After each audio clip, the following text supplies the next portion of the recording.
Dios te bendiga mucho, familia. Qué bueno que podemos estar juntos una vez más para buscar de la presencia del Señor. Mi nombre es Yasmel Reyes, soy el pastor de esta iglesia y te doy la bienvenida a aquellos que nos visitan por primera vez. Sean bienvenidos a este lugar. Es un placer tenerlos con nosotros el día de hoy. Durante estos domingos anteriores del mes de julio, hemos estado llevando una serie de sermones basados en 2 de Samuel capítulo 23. Y específicamente hemos titulado esta serie Persigue tu león. Y nos basábamos en un texto que está en el capítulo 23, allí un solo verso, en el verso 20 de 2 de Samuel 23, donde aquel joven que simplemente se atrevía a confiar, perseguía a un león en un día muy lleno de nieve y allí lo mataba. Y luego eso le sirvió para llegar a ser uno de los valientes del rey David. Pues el día de hoy vamos a continuar con estas enseñanzas que hemos estado siguiendo. Y para eso te invito a que me acompañes a la palabra que se encuentra en 2 de Samuel capítulo 23, versos del 13 al 17. Mientras cerramos hoy, pues este tiempo sobre esta serie donde Dios nos ha llevado. Dice 2 de Samuel capítulo 23, verso 13 al 17, descendieron 3 de los 30 jefes y fueron a David en la cueva de Adulán al tiempo de la cosecha, mientras la tropa de los filisteos acampaban en el valle de Refaín. Y David estaba entonces en la fortaleza, mientras la guarnición de los filisteos estaba en Belén. Y David sintió un gran deseo y dijo: ¿quién me diera a beber agua del pozo de Belén que está junto a la puerta? Entonces los 3 valientes se abrieron paso por el campamento de los filisteos y sacando agua del pozo de Belén que estaba junto a la puerta, se la llevaron y la trajeron a David. Él no quiso beberla, sino que la derramó para el Señor. Y dijo: lejos esté de mí, oh Señor, que yo haga esto. Beberé la sangre de los hombres que fueron con riesgo de su vida. Por eso no quiso beberla. Y estas cosas hicieron los 3 valientes. Oramos, Padre, gracias por tu presencia en nuestras vidas. Gracias porque hoy podemos estar juntos una vez más para buscar de tu palabra, para aprender de tu palabra. Y Señor, que tu palabra, la cual es luz, alumbre nuestro camino con el entendimiento que nos dé la revelación de tu Espíritu Santo.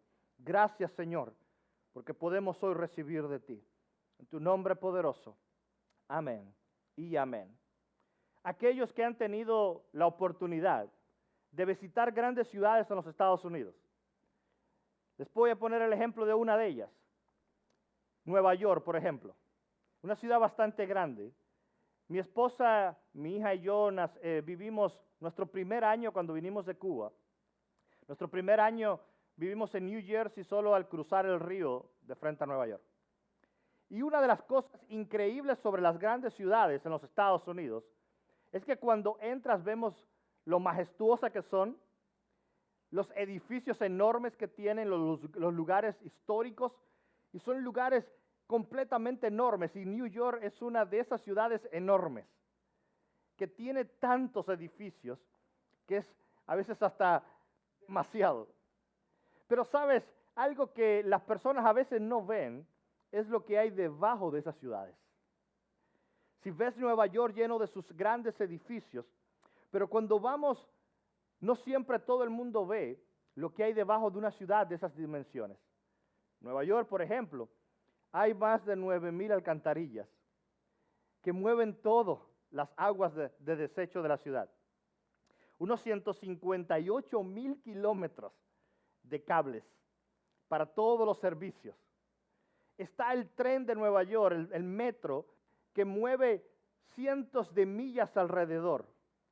¿Sabes? Hay aproximadamente 160,000 kilómetros de solamente las líneas del metro. Entonces, cuando vemos una ciudad de las dimensiones de Nueva York, pero cuando al mismo tiempo vemos lo que hay debajo de una ciudad, nos dice que muchas veces lo que vemos arriba es el resultado de lo que hay debajo. Muchas veces lo que vemos visible es el resultado de lo que es invisible y de lo que no se ve. Porque la ciudad de Nueva York está construida como consecuencia de su geografía. Es decir, Manhattan y el centro de Manhattan está construido sobre una gran roca. Pero un arquitecto hace muchos años cometió un error. Cometió no investigar dónde estaba construyendo uno de los grandes edificios de Nueva York. Y lo construyó en un lugar donde había un río subterráneo. Y eso hizo que aquel edificio un día colapsara. Entonces, lo que no se ve a veces es más importante de lo que se ve. Porque lo que no se ve es lo que crea el fundamento. Es lo que crea la estructura y las bases de lo que estamos haciendo y de lo que estamos viviendo. Algunos lugares, todo, sabes, tiene un comienzo. Todo tiene un inicio en la vida. Y como mismo para Nueva York, antes de ser una gran ciudad, era simplemente una combinación de valles y ríos y montañas, miles de años atrás. Asimismo, nuestras vidas tienen un comienzo y todo lo que nos pasa tiene un inicio. Todo tiene un génesis en nuestras vidas. Y sabes, hay lugares más famosos que otros. Pero hoy si visitas Israel y la Tierra Santa, vas a llegar allí hasta el monte del templo, donde estaba el templo construido. Pero sabes, allí en el monte del templo, 1000 años antes del nacimiento de Cristo, en el mismo lugar, encontramos simplemente una pradera, de la cual hace referencia el libro de Génesis. Pero mucho tiempo después, en el mismo lugar, 1000 años después de eso, es el monte Moira, donde Abraham iba a sacrificar a su hijo Isaac, y Dios proveyó un cordero. Y 1000 años después se construyó un templo. Entonces, cuando vemos atrás, ¿cuál es el inicio de las cosas? Cuando vemos la conexión bíblica y teológica histórica de lugares como esto, ¿alguna vez has pensado en esto? ¿Has pensado que en el mismo monte donde Dios proveyó un cordero para Abraham, en el mismo monte luego vino Jesucristo, luego vino Dios dando un cordero a la humanidad? Hay un inicio en todo que está conectado directamente en lo que estamos haciendo y lo que estamos viendo. ¿Cuál es el inicio de nuestro camino? ¿Cuál es el inicio de nuestro tiempo? Para David, el inicio de un reinado fue la cueva de Adulán. Cuando estaba huyendo de su suegro y del rey, Saúl. El inicio para David es un momento de cuevas, es un momento de tristeza, es un momento difícil, pero fue el lugar donde se forjó su fe. Es el lugar donde se trabajó su creencia. Es el lugar donde comenzaron a pasar las cosas realmente. Así que el inicio de un reinado próspero como el de David tuvo inicio en una cueva. Y sabes, Adulán es un lugar angosto, es un lugar frío, es un lugar húmedo por sus corrientes subterráneas. Es un lugar tan difícil, por eso se escondió allí. Y sabes la historia de Adulán. Gente se le llegaron, se unieron a él, estuvieron con él, pero allí surgió el sueño de una nación. Allí surgió el sueño de un reinado. Adulán se convirtió, ¿sabes qué?, en el campo de prueba para el rey David. En el lugar donde tenía que ser entrenado y preparado para empezar a funcionar, para llegar a sentarse directamente en el trono, para empezar a ser diferente a todos los demás. Todo tiene un inicio, amado. Todo tiene una carrera y todo en la vida tiene un propósito delante de Dios. El propósito para David es ser ungido como rey cuando era un adolescente. 15 años después se sentó en el trono, cuando tenía 30 años, cuando había alcanzado una madurez, cuando había llegado a la adultez, porque un niño no hubiera estado listo para preparar, para sentarse en el trono. Un niño, aunque mataba leones y mataba osos, le faltaba una cueva como Adulán. Un niño, aunque era un ungido de Dios, aunque tenía la bendición de Dios, era alguien que le faltaba pasar por Adulán. Pasar por un lugar donde no te distrae nada. ¿Sabes lo difícil que debe ser un lugar como Adulán? ¿Sabes lo difícil que debe ser? Después te digo, lee en casa los salmos. Lee el Salmo 34, el Salmo 57, el Salmo 142, porque son los salmos que David escribió cuando estaba en la cueva de Adulán. Yo quiero que mires, porque a veces leemos los textos y no los conectamos. A veces leemos las cosas, pero para entenderlas debemos conectar las cosas, para entenderlas realmente. ¿Sabes lo que significa lo que es David hablando simplemente en el Salmo 34 diciendo, glorifican al Señor conmigo, exaltemos su nombre? ¿Y sabes quiénes respondían? Aquellos soldados que le habían seguido. Aquellos que la Biblia en algún momento describe como endeudados, amargados en espíritu, la gente que nadie quería. Ahora David le está diciendo en una cueva, glorifiquen al Señor y exalten su nombre. Y quizás aquellos soldados tenían la tentación en su corazón de mirar alrededor y decir, ¿glorificar qué? Si hay una cueva oscura y es lo que estoy viendo. Pero David tuvo que reunirse y unirse a gente a su alrededor que estuvieron con él. El príncipe Jonatán necesitó un escudero para pasar los acantilados. Moisés necesitó a un Aarón, necesitó a un Hur que le levantara las manos cuando todo estaba perdido. David necesitó a 30 hombres que pelearon a su lado. David necesitó gente que también estuvieran dispuestos a luchar por él. Pero ese es nuestro inicio y ese es nuestro campo de batalla. ¿Sabes lo que significa para David estar huyendo de su suegro y luchando por su vida?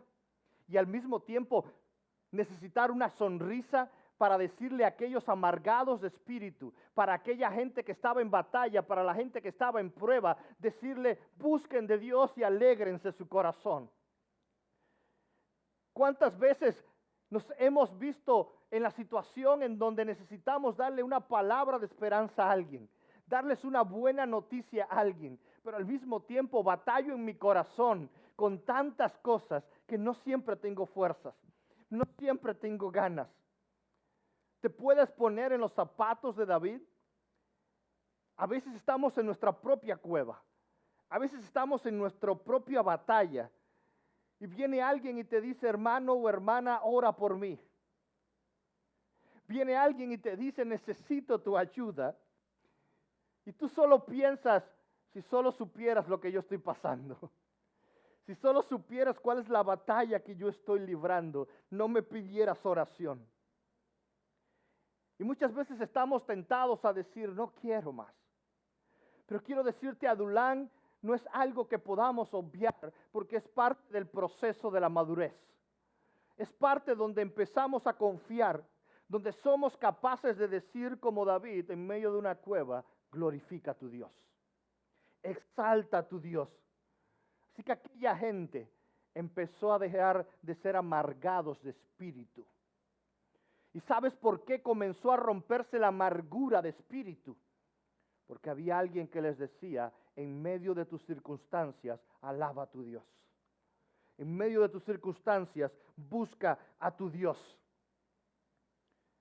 ¿Cuál es el foso de nuestros leones? ¿Cuál es el momento en el que estamos batallando? ¿Has pensado alguna vez la historia de aquel joven que solo por ser fiel a Dios terminó en el foso con los leones hambrientos? ¿Has estado tú en el tipo de situación en la que simplemente decimos y pensamos, ¿por qué me pasa esto a mí? ¿Por qué batallo yo las cosas que estoy batallando?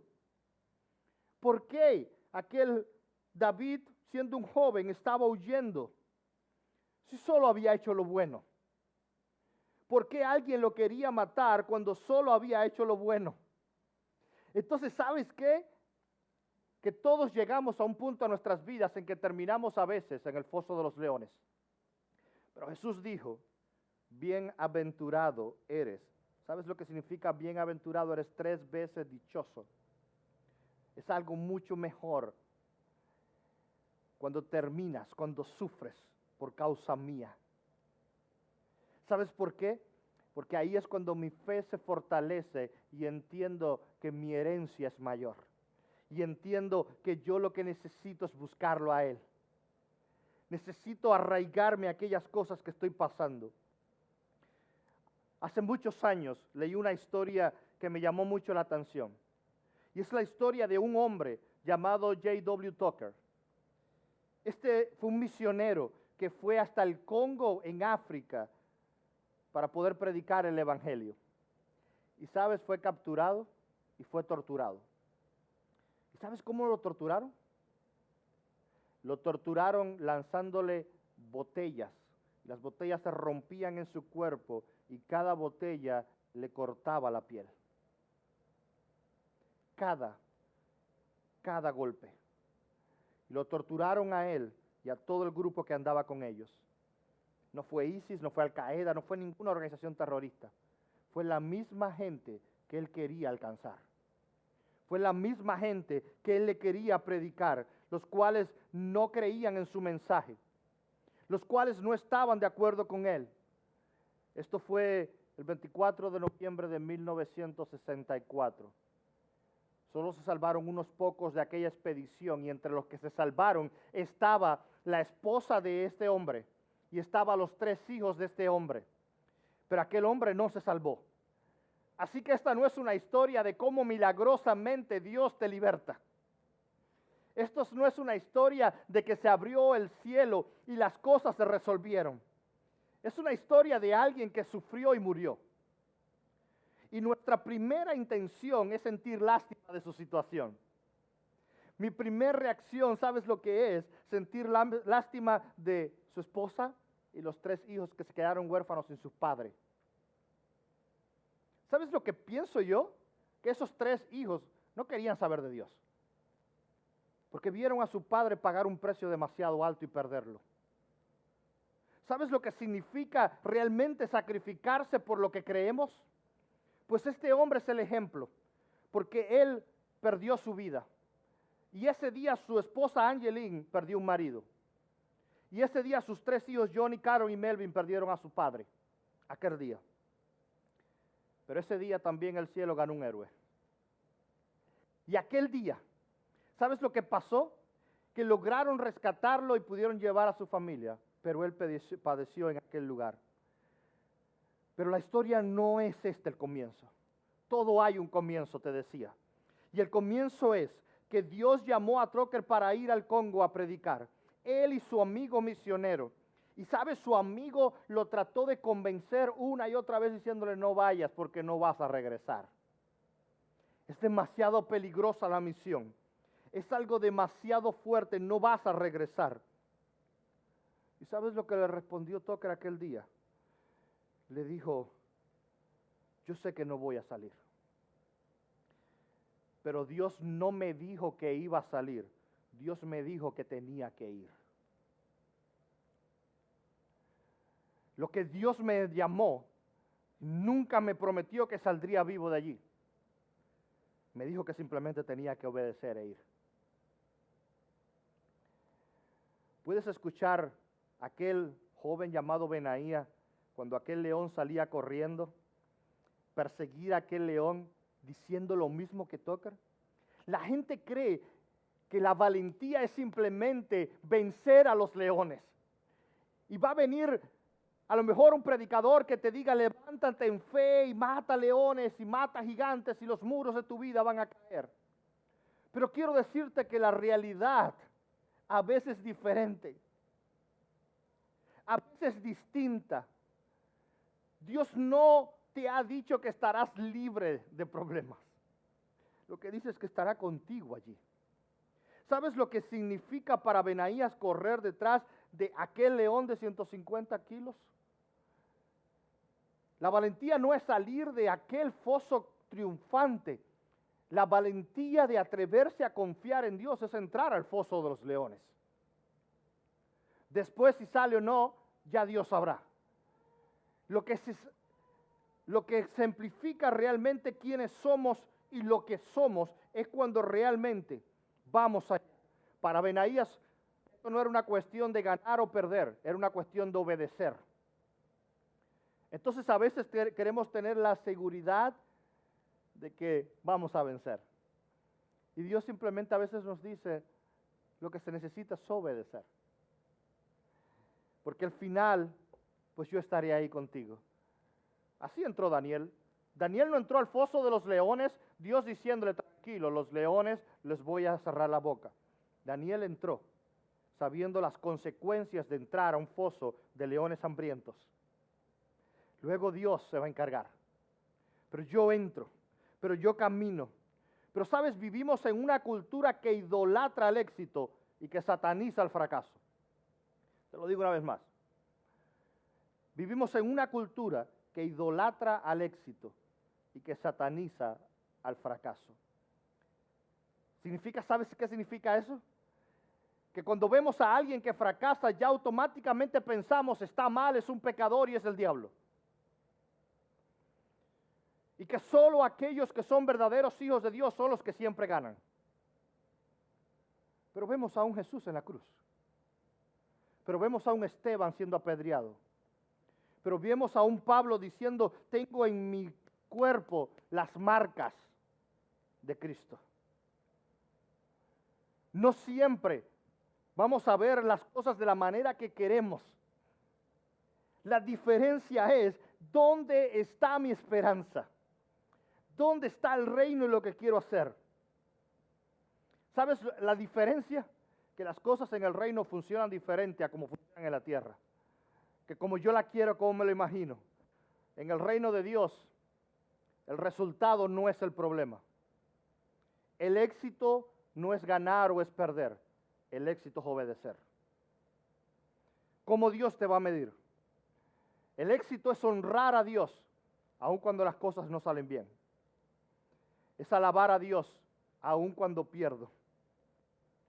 El éxito es glorificar a Dios cuando las cosas van bien, o aun cuando las cosas van mal.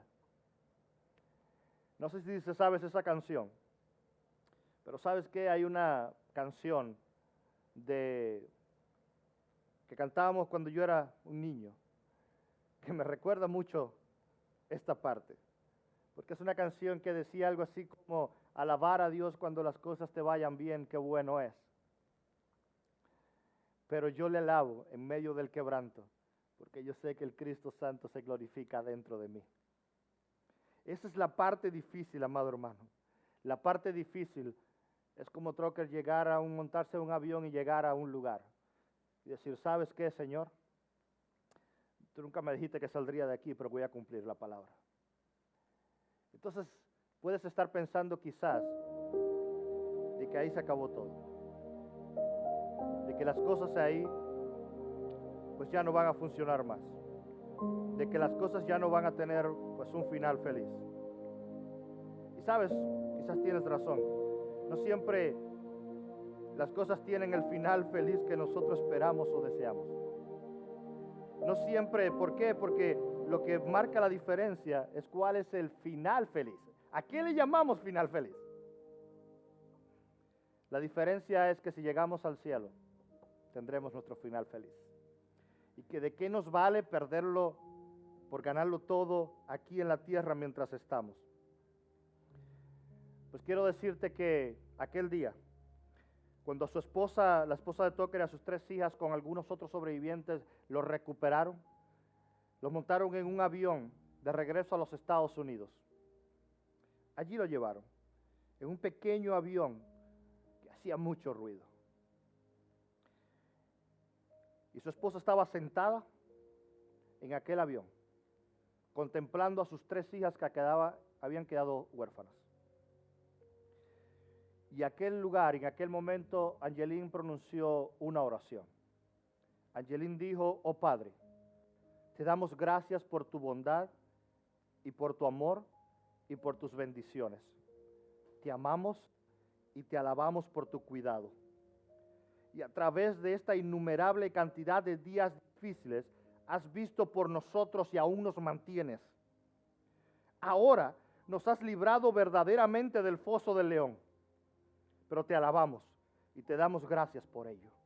Y te pedimos que tomes la vida de mi esposo, que está ahora de descanso, y que uses aún su muerte para tu honra y para tu gloria.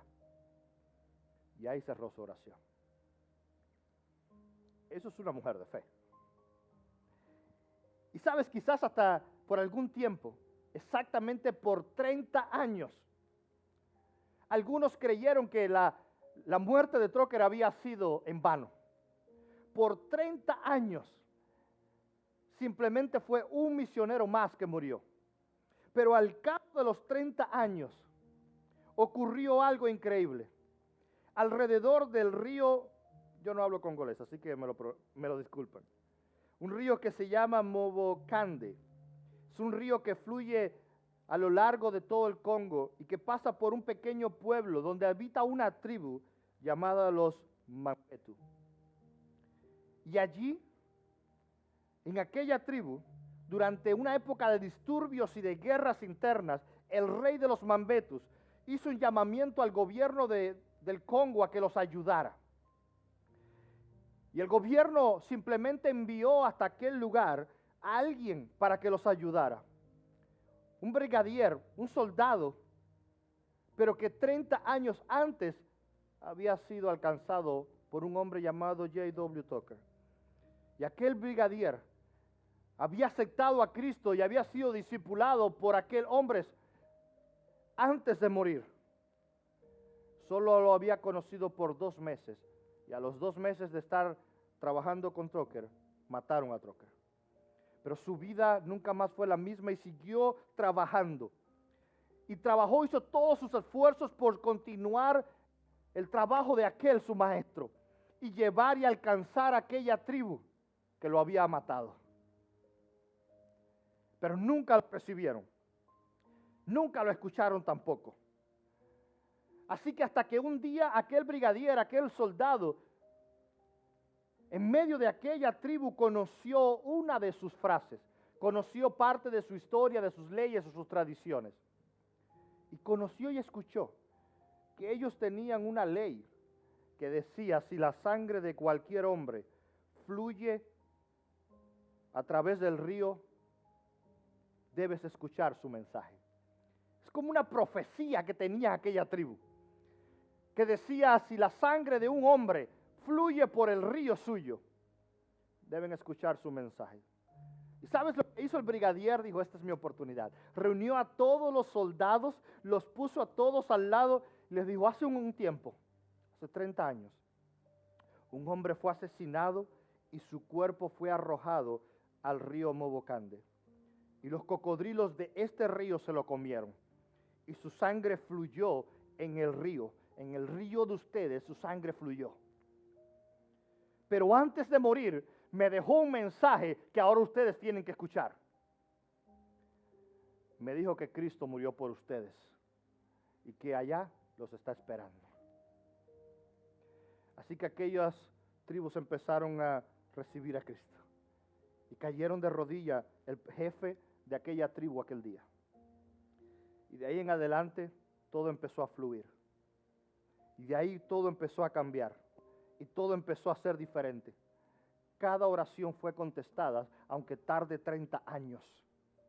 No es en vano lo que tú y yo estamos viviendo, porque en su tiempo dará fruto y su recompensa. Así que, ¿qué queremos hoy enfrentar? ¿Qué queremos hoy vivir? ¿Cuál es el llamado de parte de Dios para nuestras vidas el día de hoy? De eso depende. ¿Cuál es aquel león que tenemos hoy que perseguir? ¿Cuál es aquel momento que tenemos que desafiar? ¿Cuál es el tiempo? Aunque a veces estamos contra las cuerdas.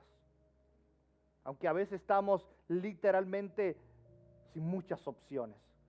Quiero decirte que dice la palabra, solo sé fiel hasta la muerte. Y yo te daré la corona de la vida, dice Dios. Solo sé fiel. Y los que sembraron con lágrimas van a cosechar con regocijo.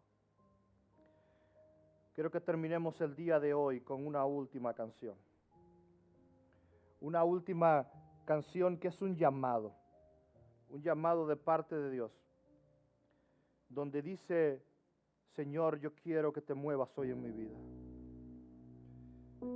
Yo quiero que me des, yo quiero que rompas, yo quiero que cambies, yo quiero que transformes. Yo quiero que hagas hoy la diferencia. Y Quizás tú hoy estás batallando tus propias carreras. Estás enfrentando tus propias batallas. Yo siempre quiero invitarte que si quieres ser de aquellos valientes que simplemente se atreven a confiar en Dios sin medidas, sin calcular a dónde vamos, qué hacemos, simplemente declaramos y decimos: por cuanto tú dices, yo haré. Yo quiero invitarte simplemente que te pongas en pie y cantes con nosotros. Y si te sabes la canción, puedes leerlo en pantalla y puedes simplemente decir: yo sé que las montañas se van a mover. Yo quiero que se rompan las cadenas. Todos te creemos, porque hoy vemos milagros en este lugar. Y quizás hoy tú me estás diciendo: yo no estoy viendo la respuesta a tus oraciones. Si solo resistes un poco, solo aguantas un poco más. Así que yo quiero invitarte que hoy cantes con nosotros en un canto de petición e intercesión. Muévete ya. Muévete en mi familia. Muévete a mi favor, Señor. Porque creo en tus promesas.